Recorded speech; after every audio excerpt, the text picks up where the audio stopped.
Finally HDFX global already সিদ্ধান্ত নিয়ে নিয়েছে পুল অ্যাকাউন্টটা টোটালটাই বন্ধ হয়ে যাবে জুলাই মাস থেকে। কিন্তু আপনারা শুনেছেন নাকি বলতে পারবো না, এই মাসে কেবলমাত্র তাদের প্রফিট শেয়ারিংয়ের অ্যামাউন্ট ঢুকবে যাদের জানুয়ারি মাস থেকে ডিপোজিট করেছিল, এবং যাদের প্রফিট শেয়ারিংয়ের অ্যামাউন্ট ঠিকঠাক পাননি তাদেরই কেবলমাত্র প্রফিট শেয়ারিংয়ের অ্যামাউন্টটা আসবে। এবং এই বন্ধ হওয়ার সম্পর্কে এমডির কি বক্তব্য আপনারা নিজেদের কানে শুনুন, তাহলে খুব পরিষ্কারভাবে বুঝতে পারবেন। মুহূর্তে যেটা হয়েছে সেটা হচ্ছে এই যে আমাদের পুরানো সিস্টেম যেটা চলছিল এইচডিএফএস গ্লোবাল, বিভিন্ন রকম নানা রকম প্রেসারের মধ্য থেকে এক প্রকার সকলে মিলে সিদ্ধান্ত নিয়েছে, সমস্ত ম্যানেজমেন্টের লোক বসে যে এটাকে বন্ধ করারই সিদ্ধান্ত নিয়েছে। কিন্তু বন্ধ করার আগে একটা জায়গায় পৌঁছেছে যে যাদের যাদের এইচডিএফএক্স থেকে আসল টাকা লস আছে, সেই লস অ্যামাউন্টটা আমরা সেটেলমেন্ট করে ব্রোকিং হাউসে নিয়ে নেব। আর ওই লস অ্যামাউন্টটার উপরে আমরা ব্রোকিং হাউসে হচ্ছে যে দুটো অপশন দিয়েছে, $100 থেকে $500 মধ্যে যাদের লস অ্যামাউন্ট আছে তাদেরকে মাসে 2% করে এখন 12 মাস দিতে থাকবো, আর যাদের 500-র ওপরে আছে তাদেরকে 4% করে 12 মাস দিতে থাকবো। তারপরে তার প্রিন্সিপাল অ্যামাউন্টটা 12 মাস পরে লকিং খুলে যাবে, উইথড্রল করে নিতে পারবে। আচ্ছা, এখন নতুন বিজনেস ওখানে আর করাতেও চাইছি না, করছিও না। কেননা কেন ওখানে বন্ধ করতে বাধ্য হলাম, প্রচন্ড প্রেসার রয়েছে সিস্টেম নিয়ে, কোম্পানির নাম নিয়ে, ওয়ে নিয়ে, আইনি জটিলতা, প্রচুর প্রেসার, প্রতি মুহূর্তে হ্যারাসমেন্ট আইনের তরফ থেকে, বিভিন্ন সংস্থার তরফ থেকে। কেননা আমাদের এই মুহূর্তে এই পশ্চিমবাংলায় এত নোংরামো হয়েছে এবং নোংরামো চলছে, মানে সীমার বাইরে। যারা এখন এখান থেকে সব থেকে বেশি ইনকাম করেছে, ভালো টাকা রোজগার করেছে, তারাই এখন বিভিন্ন সংস্থার সাথে যুক্ত হয়ে কোম্পানির বিরুদ্ধে যে কোনো ছোট ছোট ইস্যু, যে কোনো ইস্যু নিয়ে সে কিন্তু আইনের জটিলতা বাড়িয়ে চলেছে। আচ্ছা, তো আমরা সেখান থেকে একটা সিদ্ধান্ত নিয়েছি, একটা ব্রোকিং হাউস আমাদের হয়েছে, একটা টোকেন তৈরি করেছি, সেই প্রজেক্ট গুলোকে ধ্যানে রেখেছি। এখান থেকে একটা এই রোজগারের বেসে আমরা অপশন বানিয়ে দিয়েছি যে যে আপাতত এইচডিএফএস গ্লোবাল যে আমাদের সিস্টেম ছিল, যেটা আমাদের সাইটে আছে, ওই বিজনেসটা বন্ধ করতে চাইছি। বিজনেসটা বন্ধ করতে গেলে এখন তো বহু মানুষ এখান থেকে আসল টাকাও ফেরত পায়নি। তো তাদের কথা চিন্তা করে যারা আসল টাকা ফেরত পায়নি সেই অ্যামাউন্টটাকে আমরা এখন সেটেলমেন্ট নিচ্ছি, সেটেলমেন্ট করে লাইভ অ্যাকাউন্টে ট্রান্সফার করে নিচ্ছি বা এসডিএমই টোকেনে স্টেকিং দিচ্ছি।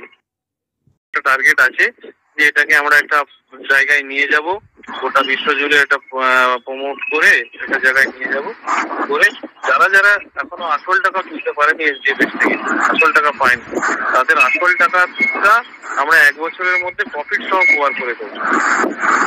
আচ্ছা, এই প্ল্যানিং নিয়ে এগোচ্ছি। নতুন বিজনেসের ক্ষেত্রে ওই যে এসডি মার্কেট বলেছিলাম, ওই এসডি মার্কেটটাকে নিয়ে এগাবো।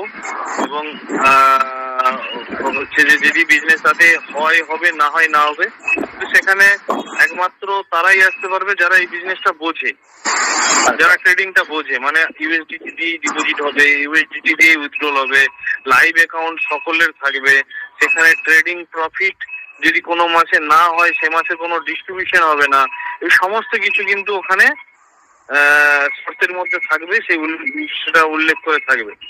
আচ্ছা, মানে বিজনেসটা আর যে জিনিসটা হয়েছে আমরা সেপ্টেম্বরের পর থেকে দেখেছি, প্রচুর ব্যবসা হয়েছে, ব্যবসাটা কোনো টাকা কোম্পানিতে আসেনি, কিন্তু যে ব্যবসাটা হয়েছে ওয়ালেট থেকে ওয়ালেটে ব্যবসা হয়েছে, সেটা এক প্রকার মানে খুব খুব খারাপ বিজনেস, যেটা পুরো miss marketing, maximum miss marketing. Wallet cash করার জন্য যার কমিশন ওয়ার্কিং ওয়ালেট আছে, সেই ওয়ালেটটা অন্য কাউকে ক্যাশ করিয়ে নেওয়ার জন্য, তাকে বিজনেস করিয়ে দেওয়ার জন্য তাকে বিভিন্ন রকম মিথ্যা প্রতিশ্রুতি দিয়ে টপ আপ করানো হয়েছে, মানে বিজনেসে ইনভেস্ট করানো হয়েছে, যেটা নিয়ে কিন্তু আজকে কোম্পানি প্রচন্ড প্রবলেম ফেস করছে।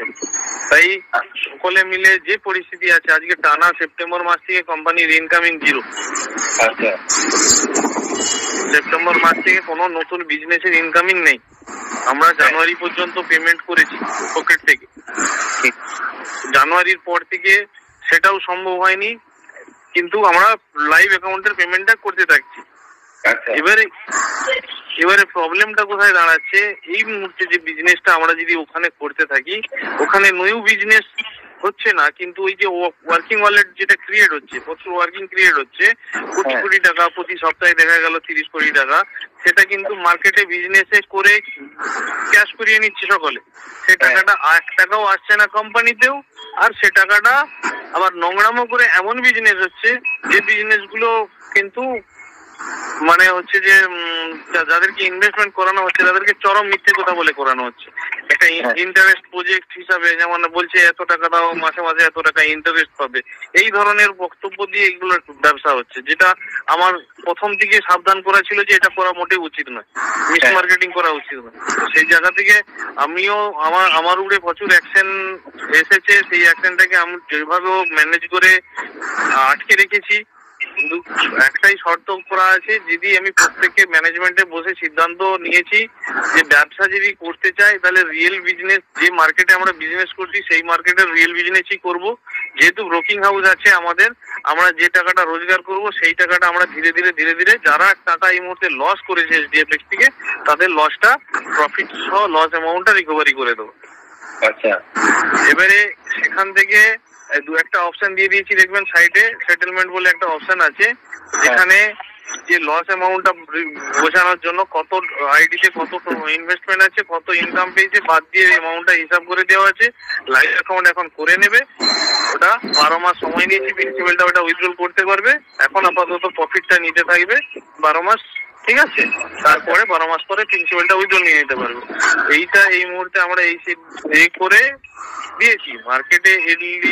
এর উপরে প্রচন্ড ক্ষোভ রয়েছে, আবার অনেকে সমর্থনও জানিয়েছে।